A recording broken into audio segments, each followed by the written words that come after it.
Friends, હું જ્યોતિ ગજ્જર સુરતથી.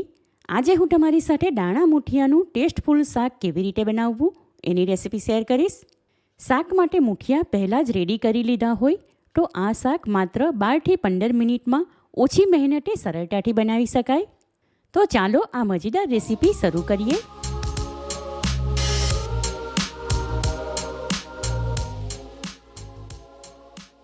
શાક બનાવવા માટે મેં અહીં 500 ગ્રામ દાણાવાળી પાપડી લીધી હતી. એમાંથી કોઈક દાણા વગરની હતી એને સુધારી લીધી અને બાકીની દાણાવાળી પાપડીના દાણા કાઢી લીધા. હવે એમાં 5 કપ ભરીને ફ્રેશ વટાણા અને 5 કપ ભરીને ફ્રેશ તુવેરના દાણા ઉમેરીશું. ત્યારબાદ દાણા ડૂબે એટલું એમાં પાણી નાખીશું. શાક માટે મુઠિયા મેં પહેલાં જ બનાવી લીધા હતા અને આ મુઠિયા કેવી રીતે બનાવવા એની રેસીપી તમે મારી ચેનલ પર જોઈ શકો છો.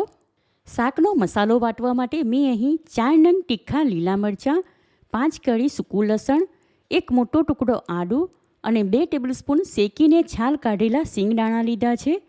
થોડી કોથમીર અને લીલું લસણ લીધું છે. એમાંથી અડધા ભાગના ઝીણા કાપીશું અને બાકીના શાકનો મસાલો વાટીએ એમાં નાખીશું. મરચાં અને આદું નાની ટુકડીમાં કાપી લઈશું. ત્યાર પછી એક મિક્સર જાર લીધું છે. એમાં સિંગદાણા, કાપેલા આદું, મરચાં અને લસણની કરી નાખીશું. હવે જારનું ઢાંકણ બંધ કરીને એને અધકચરા વાટી લઈશું. ત્યાર પછી એ જ મિક્સર જારમાં 1 ટેબલસ્પૂન સૂકા કોપરાનું ભૂરું, 2 ટીસ્પૂન જેટલા સફેદ તલ તેમજ અડધા ભાગની કોથમીર અને લીલું લસણ રફલી કાપી લીધા છે એ એમાં નાખીને જારનું ઢાંકણ બંધ કરીશું. ત્યાર પછી એમાંની સામગ્રીને થોડી સેકન્ડ માટે વાટી લઈશું. કારણ કે એની પેસ્ટ નથી બનાવવાની, આવી અધકચરી જ રાખીશું.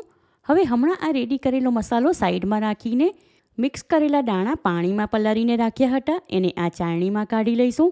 આગળના સ્ટેપમાં શાક બનાવવા માટે એક મીડિયમ સાઇઝનું પ્રેશર કુકર લઈને સ્ટવ ઉપર ગરમ કરવા મૂકીશું. ગેસ ફ્લેમ લો ટુ મીડિયમની વચ્ચે રાખીને એમાં 3 ટેબલસ્પૂન જેટલું તેલ નાખીશું. તેલ ગરમ થાય એટલે એમાં 1 ટીસ્પૂન અજમો અને 1/3 ટીસ્પૂન હિંગ નાખીને મિક્સ કરીશું.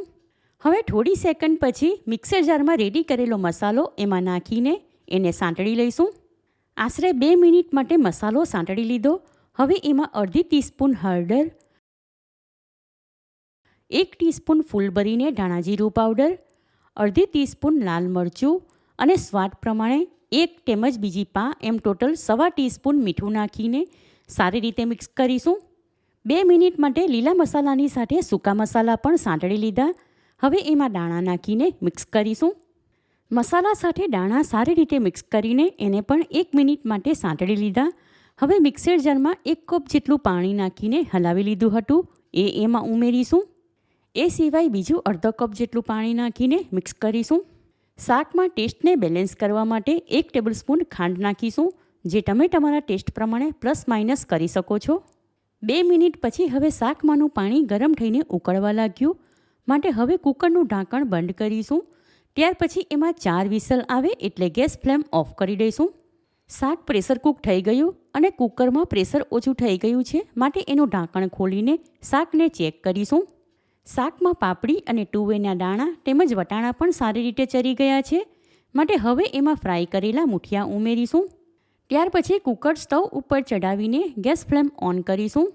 ત્યાર પછી આ શાકને ઢાંકીને 2 મિનિટ માટે થવા દઈશું. ઉપર ઢાંકણમાં થોડું પાણી નાખીને રાખીશું એટલે શાકમાં જરૂર હોય તો ઉમેરી શકાય. હવે 2 મિનિટ થઈ જાય એટલે કુકર ઉપરથી ઢાંકણ હટાવીને એમાં હલાવી લઈશું. સાથે આ ટાઈમ પર મુઠિયાને ચમચામાં લઈને તવેથા વડે દબાવીને ચેક કરીશું. તમે જોઈ શકો છો મુઠિયાના સરળતાથી 2 ભાગ કરી શકાય છે એટલે કે મુઠિયા ચરીને નરમ થઈ ગયા માટે હવે ગેસ ફ્લેમ ઓફ કરી દઈશું. ત્યાર પછી એમાં ઝીણું કાપેલું લીલું લસણ અને કોથમીર નાખીને મિક્સ કરીશું. દાણા મુઠિયાનું શાક રેડી છે. હવે એને સર્વ કરીશું. સુપર ટેસ્ટી ગરમ ગરમ દાણા મુઠિયાનું શાક રેડી છે. આ રીતે આ શાક ઓછી મહેનતે માત્ર 12 થી 15 મિનિટમાં જ બનાવી શકાય. બપોરના કે સાંજના ટાઈમ પર ખાવા માટે આ શાક બનાવવામાં આવે તો ગરમ ગરમ જુવારનો રોટલો, બાજરીનો રોટલો, રોટલી કે ભાખરી સાથે ખાવાનું પણ ઘણું સારું લાગે.